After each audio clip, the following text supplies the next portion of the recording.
Hello అండి అందరికీ welcome to my channel Nani's healthy cooking ఛానల్లో హెల్దీగా జ్యూస్ అయితే రెడీ చేసుకుందాం.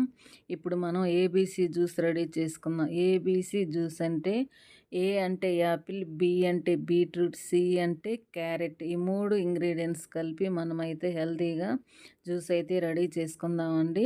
బీట్రూట్ అయితే క్యాన్సర్ రాకుండా చేస్తుంది. ఈ 3 కలిపి చేసుకుంటున్నాం కాబట్టి ఫేస్ అయితే గ్లో వస్తుంది, జుట్టు ఊడిపోకుండా ఉంటుంది, క్యాన్సర్ రాకుండా కూడా నియంత్రిస్తుందండి. ఇది స్పైడర్ మ్యాన్ జ్యూస్, ఎందుకంటే శక్తి కూడా అంతే వస్తుంది. మనం ఒక 1 మంత్ డేట్ పెట్టుకొని ప్రతిరోజు ఒక గ్లాస్ తాగినట్లయితే మనము మన కుటుంబము చాలా హ్యాపీగా, ఆరోగ్యంగా, హెల్దీగా ఉంటామండి.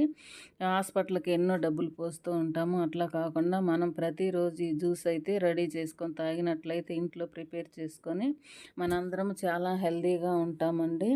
మనము ఆరోగ్యంగా ఉంటాము, అందంగా ఉంటాము. మళ్ళీ మనము ఆంధ్రప్రదేశ్ను కూడా సృష్టించగలుగుతాం. ప్రతి ఇంట్లో ఇది మనం ట్రై చేసినట్లయితే, మరి మనం ఆరోగ్యం కోసం కొంచెం సమయాన్ని కేటాయిస్తున్నాం కాబట్టి ప్రతి ఒక్కరు ఇది చేసుకొని తాగినట్లయితే ఆంధ్రప్రదేశ్ మనకు రెడీ అయిపోతుందండి. మరి అందరం ట్రై చేద్దామా? మరి ఇది స్పైడర్ మ్యాన్ లాగా మనకు శక్తిని అయితే ఇస్తుంది. మనము ఏ పనైనా చేయగలుగుతాము, అలసట అనేది ఉండదు. చాలా ఎనర్జీ డ్రింక్ అండి ఇది, ఎనర్జీ కూడా వస్తుంది. ఇట్లా దీంట్లో మళ్ళీ మనం లెమన్ కూడా కలుపుకొని తాగుతున్నాం కాబట్టి లెమన్గా సి విటమిన్ పుష్కలంగా ఉంటుంది.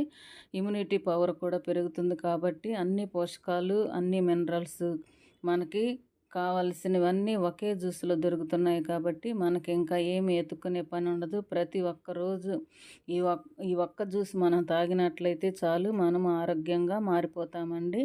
ముఖ్యంగా ఆడవాళ్ళైతే కూడా ఏ క్యాన్సర్ కణాలు ఆవరించకుండా ఆరోగ్యంగా ఉంటారు.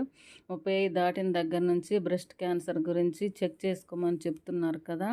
మనము ఈ జ్యూస్ తాగుతా నిరభ్యంతరంగా ఎలాంటి అవాంతరాలు లేకుండా ఉండొచ్చండి. అట్లా ఏమీ ప్రాబ్లం లేకుండా ఉంటామని నా నమ్మకం అండి. ప్రతి ఒక్కళ్ళు 35 దాటిన దగ్గర నుంచి బ్రెస్ట్ క్యాన్సర్ గురించి కొంచెం అవగాహన చేసుకొని టెస్టులు అనేది చేయించుకుంటే చాలా మంచిదండి. మీరు ఈ మాటను విని గౌరవించి ఇట్లా చేస్తారని అనుకుంటున్నాను. మనము ఆంధ్రప్రదేశ్ని తయారు చేసిన వాళ్ళం అవుతాము. మనం మన పిల్లలకి మంచి భవిష్యత్తుని, భావితరాల వారికి ఆరోగ్యమైన సృష్టిని కూడా ఇవ్వగలుగుతాము. గర్భిణీలకు, బాలింతలకు కూడా ఇది చాలా మంచిదండి. ఈ వీడియో మీకు నచ్చింది అనుకుంటున్నాను. ప్లీజ్ లైక్, షేర్, సబ్స్క్రైబ్ అండి.